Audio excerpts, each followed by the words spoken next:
those who have been washed out by Hurricane Laura, but also those who are alone during this coronavirus and do not have the network of people and activities that they once had. I want to thank Claudine, my sister, Ashton, for um, following up and contacting the home, the group home, where our cousin Larry Haley resides. I had been calling every number that I had, including the girls' home and the boys' home there in Jennings, and calling assorted cousins that I had correct numbers for. And I did not have I was not able to contact them. And it was kind of nagging and worrying on my mind. There's a number of cousins, family members that I have not yet been in touch with, but that one was particularly, uh, worrisome on my mind because Larry is nonverbal, and because his mom is gone on to glory, and so this morning, believe it or not, Claudine called actually to wish me a happy birthday a little early.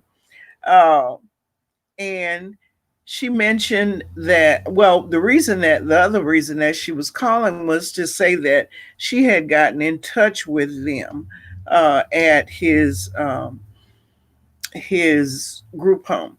And this is what she reported to me. They had left um, and gone to Mamu to be out of the path of the Hurricane Laura.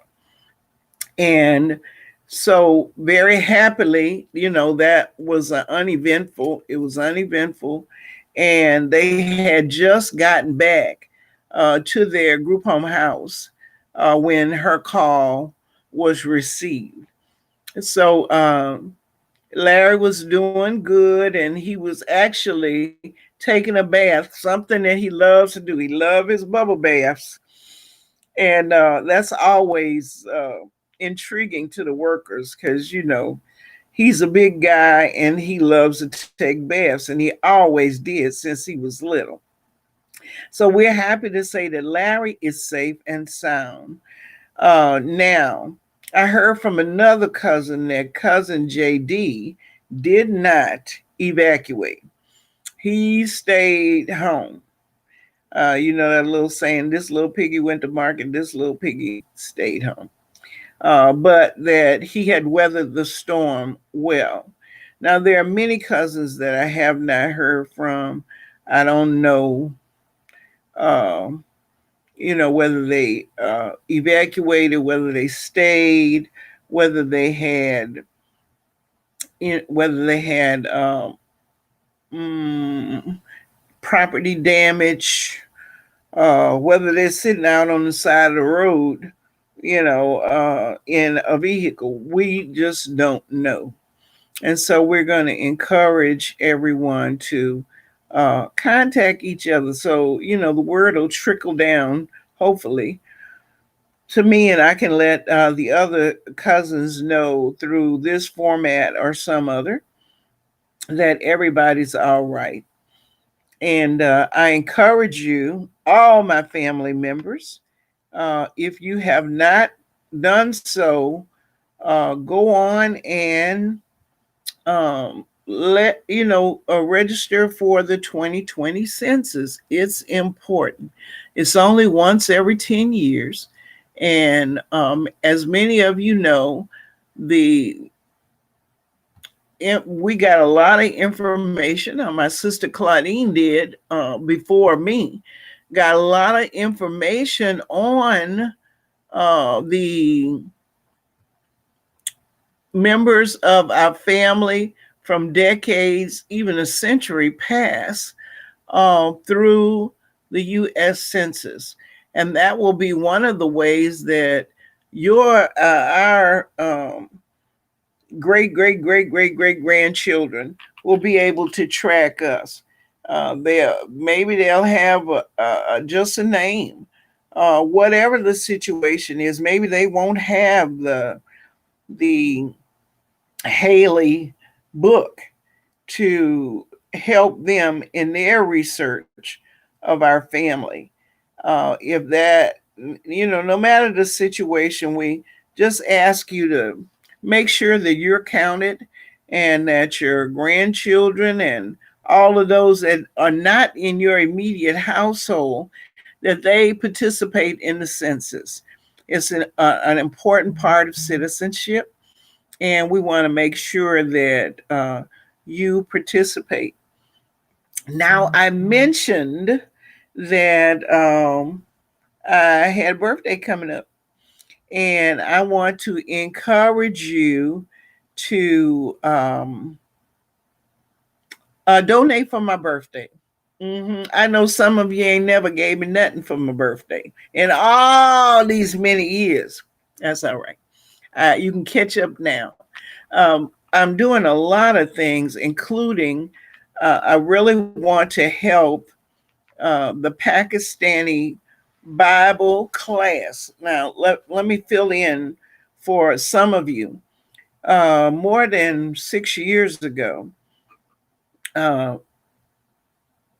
Minister Faith Ashton Wiley, my youngest daughter, was teaching Bible class at our church, Little Rising Sun Baptist Church.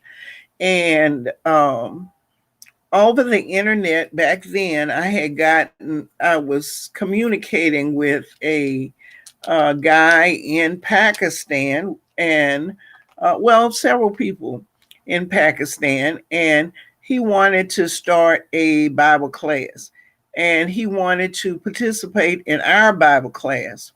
So along with him, there was another fella, and one was in shucks.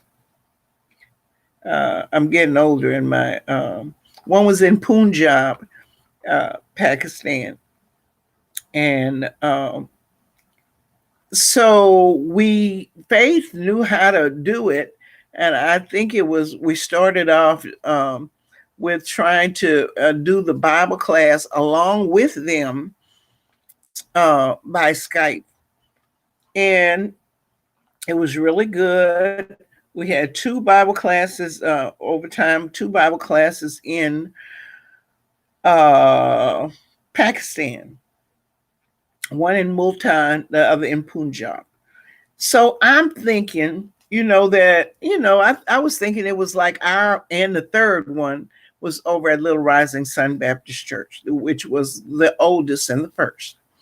So I'm thinking that, they had we had about 6 or 7 people to regularly come to Bible class.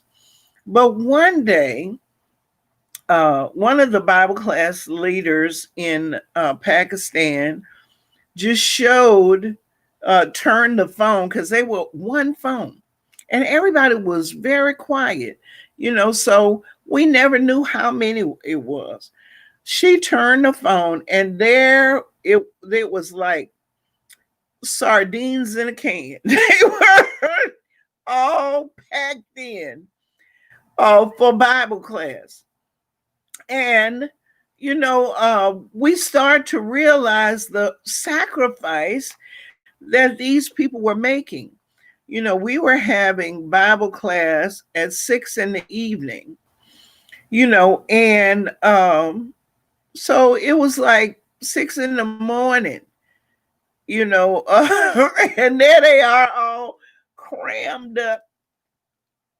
Anyway, they have continued with us or over the years. But what happened with this particular group that I'm speaking of today, the group that is led by Brother Ephraim, they really, really progressed. And not only did they asked for Bibles. Well, both groups asked for Bibles, and we would send the money for Bibles. Bibles are $6 a piece, and that's a really good price. So don't even start texting me about, can't you get them cheaper? Can't you buy them here and send them over there? No, the shipping alone eat us alive. But their native tongue is Urdu for both groups. And as we tried to get a little money and send it for Bibles, as fast as we would send Bibles, the more people they had. And which is a wonderful problem to have. And eventually, Brother Ephraim decided that he was going to go to Bible college there in Punjab, and he did. He went to Bible college. He graduated. He is a minister. Before he even went to Bible college and graduated, he started going door to door, market to market, and at one point they would have 5 people to be baptized, 10 people to be baptized, 27 people to be baptized. And they'd have to, find a place, rent a pool, et cetera, et cetera. Well, over the years, we always try to send something for Christmas so that they can buy things for the children. And usually, it's so they're not buying toys or anything like that. They're buying gloves, socks, just basic little thing, and some kind of food items. They have the pandemic just like we have the pandemic, and but they are much more. They don't have a lot of the conveniences that we have. They started. They still meet outside in what we would call here like a courtyard, or they meet on the roof of his house. And let me say that he's a renter, so he's had to move more than once in that 6-year period. So let me say that I'm very, very pleased that we were able to raise money, and we were able to send that for provisions, for food provisions, for them to be able to give away to their members. And that was a really, really wonderful thing. So I want to ask, if now they have the opportunity to be able to buy some property and build a church. So we want to be a part of that and help in the building, obtaining the land and building the church.